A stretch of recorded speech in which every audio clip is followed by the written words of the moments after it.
अस्सलाम वालेकुम स्टूडेंट्स। आज हमारा तीसरा लेक्चर है आर्टिफिशियल इंटेलिजेंस के। तो इसमें जो सबसे पहला टर्म है वो हम यूज़ करेंगे सर्च। आर्टिफिशियल इंटेलिजेंस में जो सर्च की बहुत ज़्यादा इम्पोर्टेंस है। तो सबसे पहले हम सर्च को डिफाइन करेंगे कि सर्च क्या है। Search refers to the process of systematically exploring a problem space to find a solution to reach a goal. अब इसमें इस डेफिनेशन में आपने देखा है कि एक वर्ड आपने गोल देखा है, ठीक है, और एक आपने प्रॉब्लम स्पेस देखी है, और एक इसका एक्सप्लोरेशन है। ठीक है, ये तीन वर्ड जो है ना वो बहुत इंपॉर्टेंट है कि सर्चिंग को जब भी आपने डिफाइन करना है तो असल में it is process of exploring, कि आपने किसी चीज को क्या करना है, एक्सप्लोर करना है। ठीक है, और वो एक्सप्लोरेशन किस चीज की है, वो प्रॉब्लम की है। और प्रॉब्लम की एक स्पेस होती है, उसका एक रीजन होता है। उस रीजन को आपने एक्सप्लोर करना है किस मकसद के लिए, टू फाइंड अ सोल्यूशन। जितने भी प्रॉब्लम्स होते हैं उनके मल्टीपल सोल्यूशन होते हैं, एक प्रॉब्लम के मल्टीपल सॉल्यूशंस होते हैं। और उस प्रॉब्लम के जो सॉल्यूशंस होते हैं उस सेट को कैंडिडेट सॉल्यूशंस बोलते हैं। उसमें से आपने क्या करना होता है, बेस्ट सॉल्यूशन को क्या करना होता है, चूज करना होता है। और उन सॉल्यूशंस का आपस में कंपैरेटिव एनालिसिस होता है। उन उस एनालिसिस में से आपको पता चलता है कि उसमें से बेस्ट सॉल्यूशन कौन सा है। ये प्रॉब्लम की जो स्पेस है उससे डिफाइन होगा कि बेस्ट सॉल्यूशन कौन सा है। और जब वो सॉल्यूशन प्रोवाइड करते हैं तो वो किस मकसद के लिए प्रोवाइड करते हैं, टू रीच अ गोल, ताकि आप जिस मकसद के लिए उस प्रॉब्लम को सॉल्व करना चाहते हैं वो गोल आप अचीव कर सकें।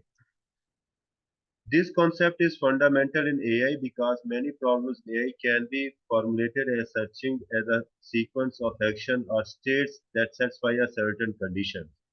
और AI में क्या होता है कि आप सर्चिंग जब करते हैं, एक्सप्लोर करते हैं, तो आप एक सेट ऑफ स्टेट्स है, सेट ऑफ इंस्ट्रक्शंस है, उसको सीक्वेंस में फॉर्मुलेट करते हैं ताकि जो डिजायर्ड रिजल्ट्स है उसको आप अचीव कर सके अकॉर्डिंग टू सर्टेन कंडीशंस। अच्छा, जो भी हमारे पास सर्च हम करते हैं उसके कुछ बेसिक कंपोनेंट्स होते हैं, ठीक है। अब वो बेसिक कंपोनेंट्स क्या है, एक तो है कि आपको प्रॉब्लम को डिफाइन करना पड़ता है कि प्रॉब्लम है क्या। ठीक है, ये जितने भी हमारे सॉफ्टवेयर के रिलेटेड इश्यूज होते हैं या हम एक मैनुअल वर्क को ऑटोमेटेड वर्क में कन्वर्ट करना चाहते हैं, तो उसमें सबसे पहले जो स्टेप होता है कि हमने प्रॉब्लम को आइडेंटिफाई करना होता है। और फिर नेक्स्ट स्टेप पे हमने प्रॉब्लम को डिफाइन करना होता है। जब प्रॉब्लम डिफाइन होती है फिर प्रॉब्लम को एनालिसिस करते हैं, उसको एनालाइज करते हैं।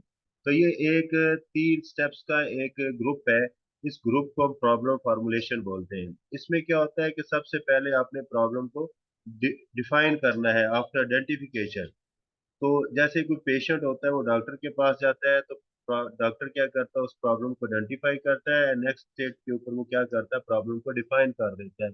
वो बहुत सारे टेस्ट लिख के देता है, या आपकी सिम्टम्स के जरिए से, या आपके जेस्चर्स के जरिए से, बॉडी लैंग्वेज से वो बहुत सारी प्रॉब्लम्स के जो है वो उसको आइडेंटिफाई कर लेता है। और फिर उसके बाद डिफाइन कर देता है कि मरीज को, जो पेशेंट है, उसको कौन सी डिजीज है। ठीक है, तो फिर उसके बाद वो फिर उसको क्या करता है, एक उसके सॉल्यूशंस प्रोवाइड करते हैं। तो प्रॉब्लम फॉर्मुलेशन जो है इसमें बिफोर बिगिनिंग अ सर्च, जब भी आपने एक सर्च स्टार्ट करनी है, the problem must be clearly define in terms of states.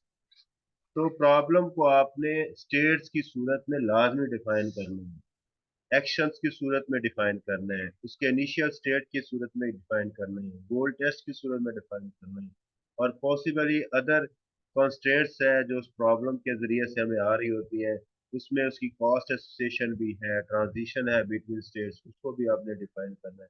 तो प्रॉब्लम को आइडेंटिफाई करने के बाद, फिर उसको डिफाइन करने के बाद, और फिर उसको एनालाइज करने के बाद उस प्रॉब्लम को आपने क्या करना है, फॉर्मुलेट करना है। ये टोटल का टोटल जो है प्रॉब्लम फॉर्मुलेशन कहलाता है।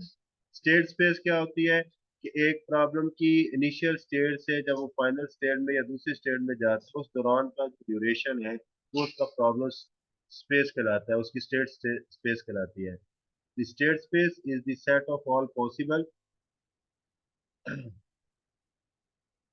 Configurations are states that the problem can be in. Each state present in a particular situation or configuration of the problem. अब वो जो हर स्टेट होती है वो एक खास सिचुएशन में होती है और उसको आपने कॉन्फ़िगर करना होता है और ताकि आप उस स्टेट स्पेस को क्या कर सकें, कॉन्फ़िगर कर सकें। और ये स्पेस क्या होती है, is the set of all possible configuration. ठीक है, जब भी स्टेट स्पेस के बारे में आपने लिखना है तो उसकी ये एक लाइन लाजमी लिखिएगा ताकि उसको डिफाइन किया जाए सके। उसके बाद हमारे पास है सर्च स्पेस। ये जितने भी मैं डिस्कस कर रहा हूँ, प्रॉब्लम फॉर्मुलेशन है, स्टेट स्पेस है, सर्च स्पेस है, ये असल में हमारे पास क्या चीज़ है, these are the components of search in artificial intelligence. These search space is the collection of all possible sequence of states and actions that can be taken from initial state। इसको initial state में लेके जाते हैं to reach a goal state और उसको goal state तक हमने लेके जाना है। ठीक है, सर्च स्पेस क्या चीज है, इनिशियल स्टेज से लेके गोल स्टेज तक के तमाम जो पॉसिबल सीक्वेंस होती है उसको हम क्या बोलते हैं, सर्च स्पेस है। ठीक है, इनिशियल स्टेज से लेकर और गोल स्टेट तक, इसके दौरान जितने भी स्टेप्स आते हैं, इनिशियल स्टेट को भी शामिल करना है, गोल स्टेट को भी शामिल करना है। All the steps included in a set is known as search space. उसके बाद it encompasses all potential paths for trajectories that the search algorithm explores। और उसके बाद आपने सर्च स्पेस के बारे में जो एक लाइन जो लिखनी है, ये जो भी मैंने आपके सामने स्लाइड से पढ़ी है, ये जितने भी पोटेंशियल पास होते हैं एक प्रॉब्लम को सॉल्व करने के, जितने पास होते हैं या ट्रेजेक्टरीज होती है, ठीक है, that's the search algorithm explore, उन सब को आपने क्या करना, उसमें बयान करना। ठीक है, फिर उस उन तमाम ट्रेजेक्टरीज में से, उन तमाम पाथ में से आपने एक सिलेक्ट करना होता है, द बेस्ट वन।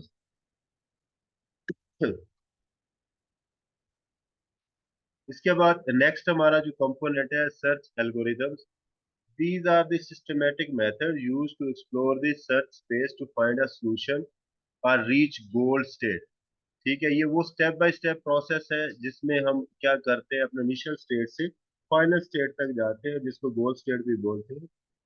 इसके लिए बहुत सारे जो एल्गोरिथम्स हैं वो डिफाइन हुए हैं। उनमें से जो आपकी बुक में जो जिनका जिक्र हुआ है वो उसमें डीएफएस है और दूसरा क्या है, बीएफएस है। ठीक है, फिर डीएफएस के कुछ कंपोनेंट्स है, वेरिएंट्स हैं, और बीएफएस के भी कुछ वेरिएंट्स हैं। तो पहले हम इनको पढ़ेंगे कि डेप्थ फर्स्ट सर्च क्या होती है और ब्रेथ फर्स्ट सर्च क्या होती है। ठीक है, अब यहाँ पर अगर मैं आपको बता दूं कि डेप्थ फर्स्ट सर्च क्या है और ये क्या है।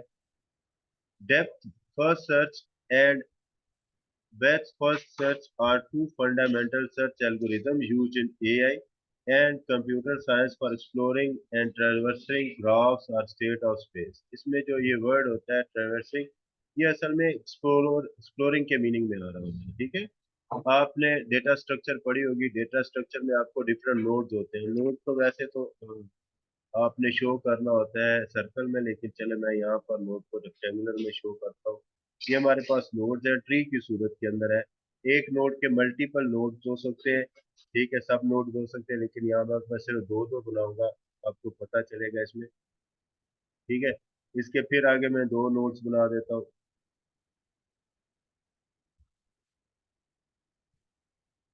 ये हमारे पास दो नोड्स इसके बन गए, दो नोड ये मल्टीपल हो सकते हैं, मैं यहाँ पर सिर्फ दो नोड्स बना रहा हूँ जो इसके सब नोड्स है।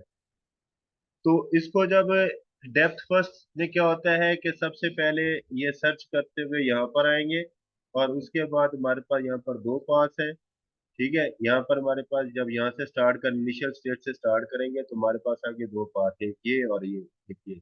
तो हम इसको लेफ्ट पर मूव करवाना चाहते तो लेफ्ट पर मूव करवा दें, राइट से मूव करवाना चाहते तो राइट से। तो हम लेफ्ट से स्टार्ट करते हैं तो यहाँ पर जाएंगे। ठीक है, ये अभी हम सारे एक्सप्लोर करेंगे, अभी सर्चिंग नहीं, अभी सिर्फ हम सारे एक्सप्लोर करेंगे। सर्चिंग का मैकेनिज्म जो है तो इसमें फिर सर्च करके तो हम लेके आएंगे, लेकिन यहाँ पर इसलिए इसको एक्सप्लोर करें। इस एक्सप्लोरिंग को हम ट्रेवर्स बोलते हैं। विजिट करना, नोड को विजिट करना जो है वो ट्रेवर्स कहलाता है। तो ये सारे का सारा ग्राफ है हमारे। ठीक है, तो यहाँ से हम इस तरफ आए, इसके बाद हमारे पास फिर दो पाथ हुए, तो फिर ये इस तरफ आ गया। ठीक है, तो ये डेप्थ में पहले पहुंचे हैं, सबसे पहले ये डेप्थ में पहुंचे, उसके बाद फिर क्या हुआ, ये यहाँ पर आया, फिर इस नोड को विजिट किया।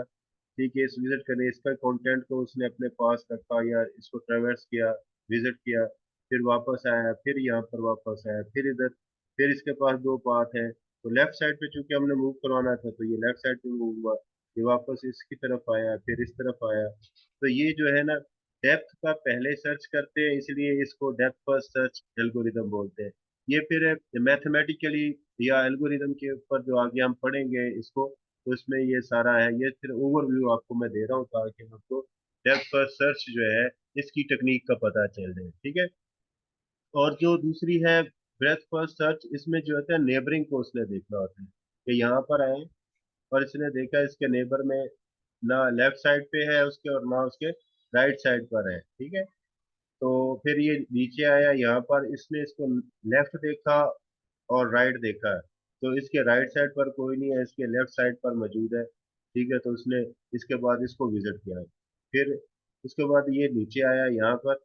ठीक है, फिर इसके लेफ्ट और राइट देखा, फिर ये वापस जाएगा, फिर इसके लेफ्ट राइट देखा, इसके इस तरफ कोई नहीं है, फिर नीचे की तरफ आया, फिर इसके लेफ्ट राइट देखा। तो जो नेबरिंग को विजिट करना होता है लेफ्ट और राइट, वो ब्रेथ फर्स्ट सर्च होती है। ये ऐसे ही है कि जैसे ये दीवार है, ठीक है, दीवार के ऊपर आप ऐसे हैं, तो अगर आप पहले जाके ब्रेथ से सर्च करते हैं, ठीक है, फिर वापस आते हैं, फिर ब्रेथ की तरफ जाते हैं, डेप्थ की तरफ जाते हैं, तो ये आपका डेप्थ फर्स्ट सर्च है। पहले डेप्थ से सर्च करें, और अगर आपने इस तरफ जाना है, यहाँ से ऐसे ऐसे सर्च करना है, तो ये ब्रेथ फर्स्ट है।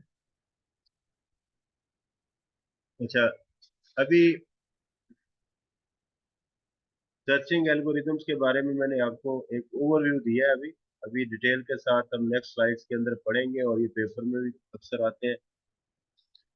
उसके बाद हमारे पास जो सर्चिंग कंपोनेंट्स हैं उसमें है सर्च स्ट्रेटजीज। ठीक है, सर्च स्ट्रेटजीज के अंदर क्या है, different strategies guide how search space is traversed, के जो सर्च स्पेस है, जो इनिशियल स्टेट से गोल स्टेट तक हमने पहुंचना है, उसको हमने एक्सप्लोर कैसा करना है, वो जो स्ट्रेटजीज हम ढूंढेंगे उन स्ट्रेटजीज को, वो भी कंपोनेंट है, वो भी सर्चिंग टेक्निक का एक हिस्सा है। ठीक है, इसमें क्या है, एक यूनिफॉर्म है सर्च स्ट्रेटजीज, और दूसरा जैसे यूनिफॉर्म जैसे like DFS and BF uninformed. ठीक है, अनइनफॉर्म्ड, यूनिफॉर्म नहीं, uninformed explore the search space without any additional information beyond the problem definition. और इसके बाद जो दूसरी है वो इन्फॉर्म्ड है। ठीक है, इन्फॉर्म स्ट्रेटजी, जैसा कि आपके पास जो सर्च है वो एरिस्टिक इंफॉर्मेशन है, ठीक है, और दूसरी नॉन एरिस्टिक अप्रोच होगी। ठीक, अब एरिस्टिक इंफॉर्मेशन में क्या होता है, estimates the desirability of different states. तो इसमें हम क्या करते हैं, जो डिफरेंट उसकी स्टेट्स होती हैं उसको हम क्या करते हैं, उसकी एस्टिमेट करते हैं, to guide the search towards the goal more efficiently, ताकि हम क्या कर सकें, जो गोल है उसको बड़े अच्छे तरीके से सर्च कर सकें। तो यहाँ पर दो किस्म की स्ट्रेटजीज है जो आपसे डिस्कस की गई है, एक अनइनफॉर्म और एक इन्फॉर्म।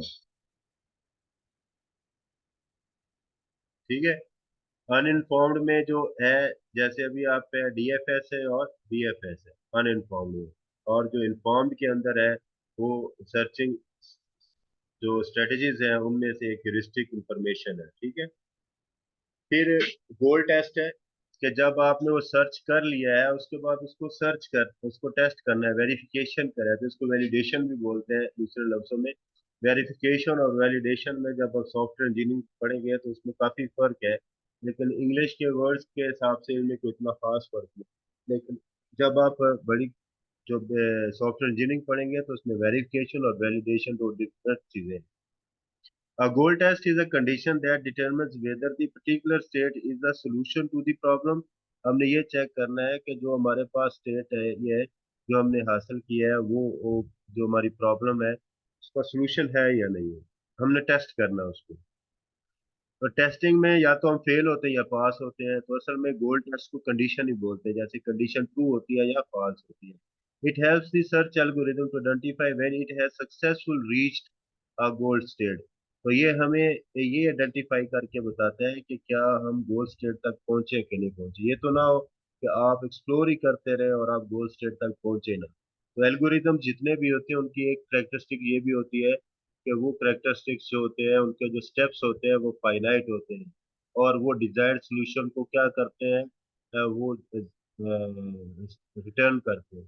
ठीक है, कोई भी एल्गोरिदम ऐसा नहीं होता है जिसके इनफाइनाइट स्टेप्स हो और वो डिजायर्ड प्रॉब्लम को जो है वो उसको सॉल्व ना कर। Optimality and completeness, these are the important properties of searching algorithm. ये सर्चिंग एल्गोरिदम की बेहतरीन प्रॉपर्टीज है। Optimality means finding the best. अब आपके पास बहुत सारे सोल्यूशन आ जाते हैं, तो उसमें से आपने कौन सा बेहतर सोल्यूशन जो है इम्प्लीमेंट करना है, तो कौन सा ऑप्टिमल सोल्यूशन है आपके पास। ठीक है, अक्सर यही होता है कि जो शॉर्टेस्ट और लीस्ट कॉस्टली हो वो देखा जाता है, लेकिन कुछ सिनेरियोज के अंदर ये नहीं होता। कुछ सिनेरियोज के अंदर डिफरेंट फीचर्स होते हैं कि वो आपकी किन किन प्रॉपर्टीज को ना वो पूरा करते हैं। तो ज्यादातर बिजनेस पॉइंट ऑफ व्यू से देखे जाए तो लेस कॉस्टली होते हैं और जो जल्दी सॉल्व कर लेते हैं प्रॉब्लम्स को, तो उसको चुना जाता है। लेकिन जो डिफरेंट सिनेरियो में इसके जो फीचर्स होते हैं कि कौन सा एल्गोरिदम ऑप्टिमल है या नहीं है, या जो कंप्लीटनेस उसकी है या नहीं, तो डिफरेंट फीचर होते हैं अकॉर्डिंग टू सिचुएशन होते हैं। लेकिन मोस्टली जो मेजर है और कॉमन है वो ये कि शॉर्टेस्ट और लीस्ट कॉस्टली होता है, जिसका टाइम कम्प्लेक्सिटी जो है ना वो कम से कम हो। Completeness means the algorithm is guaranteed if you find a solution. और कंप्लीटनेस से क्या मुराद है कि क्या वो डिजायर्ड रिजल्ट हमें देता है या नहीं देता। ठीक है, और वो सर्च स्पेस के अंदर। अच्छा, अभी डेप्थ फर्स्ट सर्च को हम सॉल्व करते हैं, इसको पढ़ते हैं एक दफा। डेप्थ फर्स्ट सर्च क्या है? Depth first search is an algorithm that explores as far as possible along each branch before backtracking. It traverses a tree or graph by going deep into the first। ठीक है, ये जो tree मैंने इससे पहले वाली बनाया है, तो इसमें वो क्या करता है, तो पहले डीप में जाके उसको सर्च करता है। ठीक है, फिर जाके उसको वापस बैक ट्रैक करता है। Following one branch of the tree as far as possible until dead end is reached. और डेड एंड क्या आता है? जो लास्ट वाला होता है डेड एंड, जिसके आगे कोई नोड नहीं होती। प्रोसेस इसका क्या है ये लिखना बहुत जरूरी है कि एक इसका स्टार्टिंग पॉइंट होता है, एक ट्रेवर्सल होता है, एक बैक ट्रैकिंग होती है और एक स्टैक होती है। ठीक है, स्टार्टिंग पॉइंट का तो आपको पता है, it begins from the initial state और नोड। वो इनिशियल स्टेट है या नोड, तो स्टेट और नोड। ठीक है, ट्रेवर्स का मतलब क्या होता है कि it explores each branch fully before moving to the next branch. जब भी वो पहले वो पूरी एक लेफ्ट साइड की जो ब्रांच होती है या राइट साइड वाली, उसको कंप्लीटली उसको एक्सप्लोर करता है, फिर उसके बाद वापस बैक ट्रैक होता है और फिर दूसरी ब्रांच को क्या करते हैं। अब यहाँ पर अगर आप देखें तो यहाँ पर इस नोड के अंदर ये वाली जो है वो एक पूरी ब्रांच है। ठीक है, एक ये ब्रांच है और एक ये ब्रांच है। पहले ये लेफ्ट साइड वाली ब्रांच को मूव करेगा और फिर उसके बाद ये राइट साइड वाली। Stack, DFS uses a stack. Stack का मतलब क्या होता है कि जैसे आप कोई प्लेट्स रखते हैं, एक प्लेट के ऊपर दूसरी प्लेट रखते हैं। ठीक है, तो उसको स्टैक बोलते हैं। तो यहाँ पर अगर आपने डेटा स्ट्रक्चर में स्टैकिंग पढ़ी हो, तो स्टैकिंग में सर्चिंग में क्या होता है कि लिफो यानी कि लास्ट इन फर्स्ट आउट, या FIFO first in first out mechanism भी आपने पढ़े होंगे। ठीक है, उसमें क्या होता है, इम्प्लिसिटली थ्रू रिकर्जन और एक्सप्लिसिटली आइटरेटिव इम्प्लीमेंटेशन। इम्प्लिसिटली का मतलब होता है कि ऑटोमेटिकली, और जो एक्सप्लिसिटली का मतलब होता है ये आपको यानी यूजर को वो डिफाइन करता है। ठीक है, तो स्टैकिंग में क्या होता है, सर्चिंग कैसे होती है, रिकर्जन के थ्रू होती है ऑटोमेटिकली, और यूजर अगर खुद करना चाहे तो आइटरेटिव भी कर सकते हैं, to keep track of the nodes to be visited next. लेकिन नेक्स्ट नोड से जाने से पहले वो उसको कीप ट्रैक पर ट्रैक भी रखता है। तो जो ट्रैकिंग है वो रिकर्जन फंक्शंस के अंदर होती है। इसकी करेक्टरिस्टिक्स क्या है? Depth first search does not guarantee finding the shortest path. तो इसको ये शॉर्टेस्ट पाथ को सर्च करने की गारंटी नहीं देता। It uses less memory compare to BFS। और ये बेस्ट फर्स्ट सर्च में कम मेमोरी जो है ना इस्तेमाल करता है। चूंकि ये अपने पास उस पाथ का रिकॉर्ड नहीं रखता, इसलिए ये क्या करते हैं, इसके पास सिर्फ नेक्स्ट नोड का और जो प्रीवियस नोड का रिकॉर्ड होता है, बाकी किसी का रिकॉर्ड नहीं होता, इसलिए ये लेस मेमोरी को यूज करता है। Because it explores one branch fully before moving to the next. DFS is often used in problems where finding any solution is sufficient, such as a certain type of puzzles or in-depth limited searches। तो ये कहाँ पर use होता है, तो ये यहाँ पर डिफाइन किया गया है कि वेयर फाइंडिंग एनी सोल्यूशन, जहां पर हमने कोई सोल्यूशन फाइंड करना हो, is sufficient such as in certain type of puzzles, ये पजल्स में इस्तेमाल होता है या फिर डेप्थ लिमिटेड सर्चेस के अंदर इस्तेमाल होता है। ब्रेथ फर्स्ट में क्या है, बिफोर, अगर आप इसको अंडरस्टैंड करना है तो फिर आप इसको दोनों का कंपैरिजन भी करवाएंगे हम। ये यहाँ पर कंपैरिजन है, यहाँ पर मैंने इसको कंपैरेटिव एनालिसिस भी इसका किया हुआ है। लेकिन पहले ब्रेथ फर्स्ट सर्च को पढ़ लेते हैं। Is an algorithm that explores the neighbour nodes, यानी कि जो इसका सिबलिंग नोड है राइट या लेफ्ट के ऊपर, बिफोर गोइंग टू डीपर, ये डीपर जाने से पहले लेफ्ट और राइट को करता है। दूसरा क्या करता है, पहले डीप जाता है फिर उसके नेबर्स को एक्सप्लोर करता है। ये पहले नेबर्स को एक्सप्लोर करता है फिर डीप जाता है। ठीक है। इट स्टार्ट्स दी रूट, तो ये रूट पे क्या करता है, स्टार्ट करता है और arbitrary node of graph and explores all the neighbour nodes. और ये तमाम नेबर नोड्स को तो लेवल बाय लेवल जाते हैं। पहले लेवल पे नेबर्स को लेफ्ट और राइट को एक्सप्लोर करेगा, ट्रावर्सल करेगा, फिर उसके बाद उससे नीचे वाले लेवल को टिल जाएगा आखिर तक, जब जहां तक उसको उससे नीचे वाला लेवल यानी डेड नोड नहीं मिलता। स्टार्टिंग पॉइंट क्या है, begin from the initial state, ये भी इनिशियल स्टेट से स्टार्ट होता है। ठीक है। और ट्रेवर्सल एक्सप्लोर ऑल नेबर्स, ये नेबर्स को एक्सप्लोर करता है। और ये explore each branch fully before moving to the next branch. ठीक है। उसके बाद क्यू है, ये स्टैक को सपोर्ट करता है, ये स्टैक को सपोर्ट करता है डेप्थ फर्स्ट। और ये किसको सपोर्ट करते हैं, क्यू को सपोर्ट करते हैं। Before uses the queue to keep track of the node, explore next ensure nodes और एक्सप्लोर लेवल बाय लेवल। तो हर लेवल का ये फिर अपने पास रिकॉर्ड भी रखता है, इसलिए ये ज्यादा memory use. Breadth first search guarantee finding, ये गारंटी नहीं देता, does not guarantee the finding. और ये क्या करता है, ये गारंटी देता है फाइंडिंग।